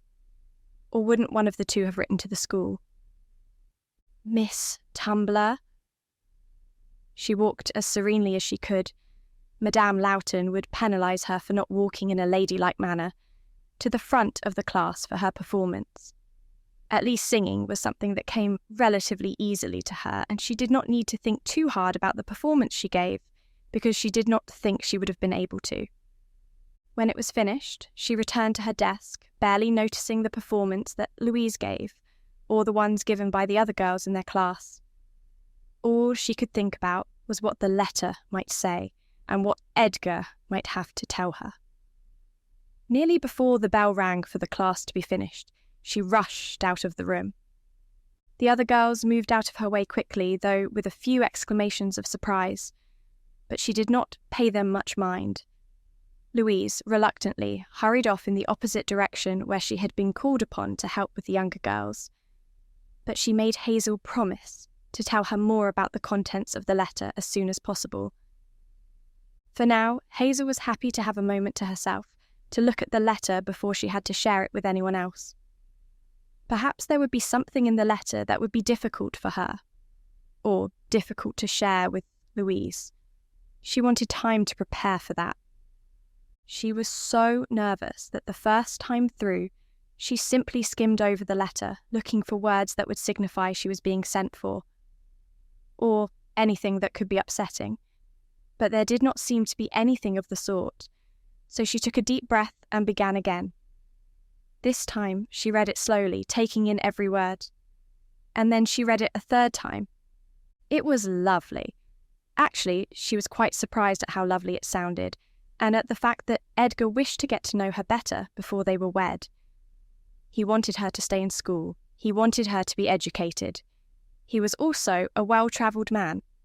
That meant he was no doubt very well educated himself. And he was pleased with what he already knew of her. All things that she was so pleased with herself. What does it say? Louise did not even pause as she rushed into the room, sinking onto Hazel's bed beside her as she tried to look at the letter. Oh, it is wonderful, Louise. It is simply wonderful. She could hardly stop smiling at the thought of it, and looked down at the words again as she told Louise everything. He has travelled around the world, and he has only just returned from a trip now, and he is eager to meet me and learn more about me. That is why he has written. Is he coming to visit? Louise asked in surprise, and Hazel shook her head. No, he is not coming to visit, but he has also not sent for me. Oh, Louise, I worried that he would want to wed quickly, or that he would not want a wife that was too educated. But he seems pleased that I am such, and he has no desire to bring me home early. At least nothing in his letter. Oh, good. I could not bear to lose you, Louise exclaimed, grabbing her hand. What else does he say? He has heard a great deal about me from his mother and brother, but he still wishes to learn more from me. Oh, he writes beautifully, Louise, and he sounds just wonderful. And he is an Earl. Yes, but the title means little to me. Hazel brushed it off. Of course, you are set to be Duchess, after all. He shall actually gain a better title in marriage to you. I suppose that is true, Hazel acknowledged, though she was not interested in discussing titles. She glanced down at the letter again. He writes so nicely, Louise. Oh, I am so glad, and to appreciate an educated young lady is even better. Hazel had to agree. She was more pleased than she had thought, even that she would not be called away from her education too soon. There was not much more to the term, but she very much wanted to finish it. I will have to write to him. Right away. I shall do it now, Hazel stated, pulling out a piece of paper and her pen to begin. Louise sat silently on the bed, but Hazel hardly noticed her anyway, absorbed as she was in just what she was going to write. Dear Lord Edgar, she took her cue from his manner of addressing the letter to herself in beginning her own letter. I am most pleased that you have taken the step to write to me. Oh, was that too formal? Did it sound a little forced? Dear Lord Edgar, I am very happy that you have written to me, as I too am very interested to learn more about the person I am to marry. Just as you trust your mother and brother's judgment, I trust my own mother to make a match that will be excellent for me, but I still would like to know more about you. I am very honoured that the Countess and Lord Kendrick— it felt strange addressing him that way. I am very honoured that the Countess and Lord Kendrick have such good things to say about me, and I have many fond memories of them as well. I hope that when we do meet, I can do justice to what you have heard. Your travels sound wonderful, and I am sure that you have learned many secrets of the world in this way. I have only had the opportunity to travel as far as Bath and London myself, but what I have learned through my history classes has been exciting about other areas of the world. I am sure you have wonderful stories to tell. I do not remember much of our childhood together, as you have stated. I do recall spending many happy hours with Lord Kendrick. However, I do believe you spent a great deal of that time at reading, being much older than us both. I am most eager to reacquaint myself with you as well. Your letter pleased me greatly, and I appreciate the beautiful prose of it. You are an excellent writer and certainly have a way with words. My classes here are quite thorough, and we learn history, French, singing, literature, and a small amount of maths and science. It is the literature and French that I enjoy the most, though I have been told that I have a knack for some of the others. I do appreciate that you find a learned lady to be an asset to you, and am pleased to continue my education here as long as it pleases you. The term will commence in just a few weeks' time, and I will return home then. This will give us a chance to meet again, and I greatly look forward to it. Please do not wait until then to write to me, but instead write as soon as you receive this letter and whenever else you like. I shall be most happy to receive your letters. Sincerely, Hazel. She read it through carefully once, then twice before she folded it and sealed it, sending it off with the servant before she could second-guess herself or anything she had written. It sounded nice enough to her ear, though after she had sent it, she wondered if she should have written more, or perhaps less, or perhaps let Louise read it before she sent it away. Well, there's no need to worry about it now, Louise said when she voiced her concerns. You've sent it off, and now you can only wait until he responds, and I am certain that he will. Louise was firm in her response, and Hazel tried to feel just as confident. It would be fine. The letter was well written, and it did honour to her education and her station. She had nothing to be concerned about, and besides, it was going to her betrothed. With a deep breath, she sank down beside Louise again. There was nothing to do now but wait, as Louise had said, though she found herself already impatient for a response. His words had certainly had an effect on her, and she found herself overwhelmed with just what he might write in his response. He already sounded exactly like she would have hoped, and she could not wait to learn even more. Scan the QR code or click on the link in the description to read the full book. The full audiobook will be available on YouTube in a few days. What did you like the most? Comment below and share this video on your social media and with your friends. Watch one of the following videos. Subscribe to our channel, like this video, and hit the notification bell to not miss any new audiobooks. Thank you for watching.